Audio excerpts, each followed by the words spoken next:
तीन प्रकार के गुणों का वर्णन।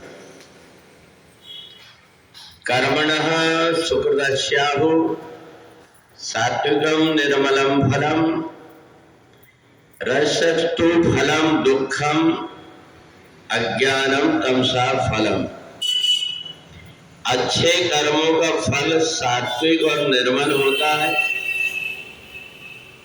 रजोगुणी कर्मों का फल दुख होता है और तमोगुणी कर्मों का फल नरक जाना पड़ता है। 14वें अध्याय में तीन प्रकार के गुण हैं। मरने के पहले अपने आप को व्यक्ति परीक्षा करके देख लेता है कि मैं मरने के बाद कहाँ जाने वाला हूं। अगर उसके अंदर सुकृतस्य सात्विकम फलम अच्छे कर्म कर रहा है तो उसका सतोगुणी फल होकर के उसको स्वर्गलोक की प्राप्ति हो जाती है। अगर वो रजोगुणी कर्म कर रहा है, केवल घर परिवार में लग करके धन कमाने के चक्कर में है, तो उसके बाद में एक दिन उसको दुख होता है। रजस्तु फलम दुखम। परंतु जो तमोगुणी व्यक्ति होता है उसको नरक जाना पड़ता है अनेक जन्मों तक। और ये मनुष्य शरीर धारण करने के बाद में यदि मनुष्य ने अपनी करनी बिगाड़ दिया तो उसको 84 लाख जन्मों तक के फिर भटकना ही पड़ता है। इसलिए परमात्मा की भक्ति करने वाला व्यक्ति अपने व्यवहार को, अपने आचरण को शुद्ध कर लेता है, क्योंकि सात्विकम निर्मलम फलम हमारा मन भी पवित्र हो जाता है। जिस गीता को हम पढ़ते हैं, नामदेव ने इसी को ज्ञानेश्वरी कहा कि जो ईश्वर का ज्ञान करा दे। हमारे अंदर गंगा नहाने से शरीर का मैल छूट जाता, जाने अनजाने पाप कर्म नष्ट हो जाते। परंतु ये जो ज्ञानेश्वरी है, गीता है, ये गीता अंदर का मैल छुड़ा देती। आत्मा का भी जो हमारे अंदर अवगुण आ जाते, जो हमारे अंदर गंदगी आ जाती है, उसको छुड़ाने का काम है गीता कर देती। तो इसलिए ये तीन प्रकार के अलग अलग प्रकार के कर्म हैं। अपने व्यवहार को व्यक्ति अगर परीक्षण कर ले कि मैं जो कुछ कर्म कर रहा हूं, परमात्मा ने मेरे को जो शरीर दिया उसके अनुरूप है कि नहीं, और अगर मेरा आचरण और व्यवहार नहीं है ठीक, तो परमात्मा भी पछताएगा कि इसको मनुष्य शरीर नहीं देना।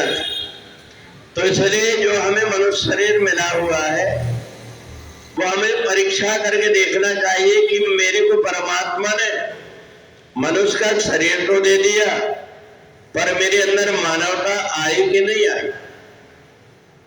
अपने अंदर अगर कोई अच्छे गुण आते हैं तो अच्छे गुण अपने अंदर विनम्रता भी देना चाहिए।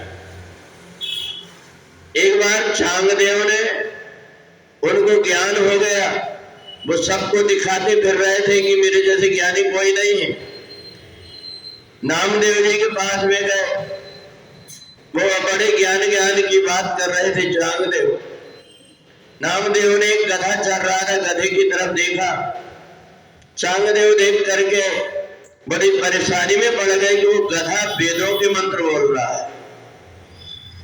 तो नामदेव के चरणों में गिर गए। चांगदेव को मेरे को ये नहीं पता था कि केवल बोलने से, पढ़ लेने से जीवन सुधरता नहीं जब तक कि अपने आचरण और व्यवहार में ना आए। और इसलिए चांगदेव को जब जब भी अभिमान हुआ, संतों ने उसको तोड़ दिए गए। एक बार वो शेर पर बैठ करके, और जब संतों से मिलने के लिए गए तो किसी ने बताया रामदेव से कि तुमसे मिलने के लिए शेर में बैठ करके आ रहा है चांगदेव। तो नामदेव ने कहा अगवानी करना चलना चाहिए।